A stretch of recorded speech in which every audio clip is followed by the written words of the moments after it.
नमस्कार, India daily के digital platform पर आप सभी का बहुत बहुत स्वागत है। मैं हूं आपके साथ गीतू चौहान और आज बात कर रहे हैं राजधानी दिल्ली में जिस तरह से AQI बढ़ता हुआ नजर आ रहा है। तो देखिए, राजधानी में बुधवार देर रात से लेकर बृहस्पतिवार सुबह तक चली धूल भरी आंधी ने हवा को जहरीला कर दिया है। और ये देखिए, क्योंकि जिस तरह से AQI बढ़ा है, ये कहीं ना कहीं जो हमारा पर्यावरण है उससे जुड़ा हुआ बड़ा मामला सामने आ रहा है, क्योंकि रात से ही धूल की एक मोटी परत ने आसमान को घेर लिया और ऐसे में आसमान यहाँ पर पीला दिखाई देने लगा। धूल भरी आंधी के कारण प्रदूषण स्तर अचानक बढ़ गया और इससे सबसे ज्यादा परेशानी बच्चों और बुजुर्गों को हुई है। वहीं सांस के मरीजों की जो समस्या है वो भी बढ़ गई है, क्योंकि ये जो मौसम था धूल भरी आंधी वाला, वो उनके लिए भी परेशानी का सबब बन गया। सुबह के समय लोग अपने घर से मास्क लगाकर ही निकले और ऐसे में गुरुवार को वायु गुणवत्ता सूचकांक की अगर हम बात करते हैं यानी AQI, ये देखिए मध्यम से खराब श्रेणी में पहुंच गया। तो AQI 292 दर्ज किया गया है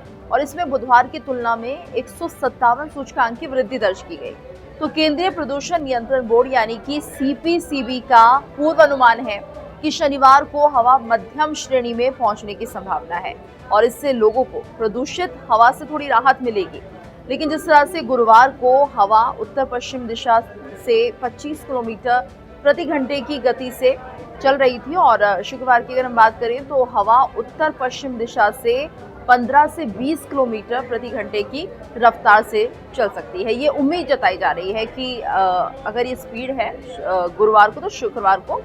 तकरीबन ये स्पीड रहेगी हवा की। तो शनिवार को हवा उत्तर पश्चिम दिशा से 20 किलोमीटर प्रति घंटे की गति से चलने का अनुमान है। और इसके अलावा अगर हम रविवार की बात करते हैं तो यहाँ पर हवा उत्तर पश्चिम दिशा से 18 किलोमीटर प्रति घंटे की गति से चल सकती है। तो CPCB के ये आंकड़े हैं, उनके अनुसार NCR में गुरुग्राम की हवा सबसे ज्यादा प्रदूषित रही है और यहाँ AQI 316 दर्ज किया गया, जो कि बेहद खराब श्रेणी में आता है। वहीं अगर हम ग्रेटर नोएडा की बात करते हैं तो यहाँ पर AQI सबसे कम दर्ज हुआ है और यहाँ पर जो AQI है ये 246 रहा है, जो कि मध्यम श्रेणी में माना जाता है। इसके अलावा नोएडा की अगर हम बात करते हैं तो 276 यहाँ पर AQI दर्ज किया गया और गाजियाबाद में 278 AQI दर्ज किया गया है। तो वहीं देखिए, जिस तरह से धूल की एक घनी परत जो होती है वो प्रदूषण बढ़ने का कारण बन जाती है। अगर हम बात करते हैं विशेषज्ञों की, तो वो कहते हैं कि पंजाब और हरियाणा के ऊपर चलने वाली तेज पश्चिमी हवा ने पाकिस्तान से आई इस धूल को दिल्ली NCR क्षेत्र तक पहुंचा दिया है और जिसके चलते यहाँ पे जो हवा है वो प्रदूषित हो गई है और इससे आसपास के इलाकों में धूल की एक घनी परत छाई, जो कि प्रदूषण और विजिबिलिटी दोनों में कमी का कारण बन गई। देखिए, यहाँ पर ये जो धूल भरी हवाएं हैं बुधवार की रात से ही चल रही थी और हमने देखा कि गुरुवार की सुबह तक ये बनी रही। यानी कि ये मानिए कि जो भारतीय उष्णकटिबंधीय मेट्रोलॉजी संस्थान है यानी कि ये मानिए कि जो IITM के बात हम करते हैं तो उनके अनुसार गुरुवार को अनुमानित मिक्सिंग डेप्थ जो थी 4500 मीटर रही। और इसके अलावा अगर हम वेंटिलेशन की बात करते हैं तो वेंटिलेशन इंडेक्स जो था वो 30,000 वर्ग मीटर प्रति सेकंड दर्ज किया गया। तो दिल्ली की वायु गुणवत्ता यानी AQI को नियंत्रण करने के लिए कई कदम उठाए जा सकते हैं, क्योंकि बहुत ज़्यादा ज़रूरी है। जिस तरह से मौसम में परिवर्तन देखा जा रहा है, हवा प्रदूषित हो रही है, बहुत ज़रूरी है कि अब इसके लिए बड़े कदम उठाए जाए। तो वायु प्रदूषण के स्रोतों को कम करना बहुत ज़्यादा ज़रूरी है और इसमें जो मुख्य कारण होता है वो है वाहन से प्रदूषण का होना। तो इसे कम करना चाहिए, यानी पुराने वाहनों को चरणबद्ध तरीके से हटाना ही होगा और ऐसे में इलेक्ट्रिक व्हीकल्स को ज़्यादा बढ़ावा देना चाहिए। वहीं सार्वजनिक परिवहन को भी सुधारना चाहिए और बढ़ावा देना चाहिए, यानी हम कोशिश करें ज़्यादा से ज़्यादा मेट्रो का इस्तेमाल करें और जो कारें लोग एक एक कार लेके एक व्यक्ति चल रहा है उसको थोड़ा कम करें। वहीं जो औद्योगिक प्रदूषण है उसको भी कम करना एक बड़ी जिम्मेदारी जो इंडस्ट्रीज़ हैं वहाँ पर भी ये देखा जाना चाहिए कि जो सख्त प्रदूषण मानक है उन्हें लागू करवाना सरकार की भी जिम्मेदारी है और जो आसपास के लोग रह रहे हैं उनकी भी जिम्मेदारी है। वहीं जिस तरह हम देखें कंस्ट्रक्शन होती है या फिर जो ध्वस्तीकरण होता है उससे प्रदूषण होता है, धूल उड़ती है उससे, तो इसके लिए भी कुछ उपाय करने चाहिए और इनको लागू करना चाहिए, सख्ती से इनका लागू होना चाहिए। ध्वस्तीकरण गतिविधियों के लिए सख्त नियम बनाने चाहिए कि अगर किसी बिल्डिंग को गिराया जाता है या उसे ध्वस्त किया जाता है तो उसके लिए हमें बड़े कदम उठाने चाहिए। और वहीं अगर प्रिकॉशन के तौर पर माने तो हरित क्रांति हमें लानी होगी। देखिए, क्योंकि जिस तरह से हमें देखना होगा कि हम ज़्यादा से ज़्यादा पौधों को लगाएं और ये बहुत ज़्यादा ज़रूरी है कि हमारी हर किसी की एक जिम्मेदारी है कि हम कोशिश करें कि जो पार्क हैं और हरित क्षेत्र हैं उनका विकास हो, उनकी रख रखाव जो है वो बेहतर बनी रहे और ज़्यादा से ज़्यादा अगर हम पेड़ उगाएंगे, पौधे लगाएंगे, तो सोचिए कि ये प्रदूषण को कम करने में बहुत बड़ा रोल प्ले करते हैं। वहीं वायु की जो क्वालिटी है, एयर क्वालिटी, उसको निगरानी करना बहुत ज़रूरी है। ऐसे में हमें ये देखना चाहिए कि एक डाटा उपलब्ध होना चाहिए कि देखिए हमारे क्षेत्र में इस तरह से AQI बढ़ गया है, या फिर हमें किस तरह से यहाँ पर और ज़्यादा प्लांटेशन करनी है।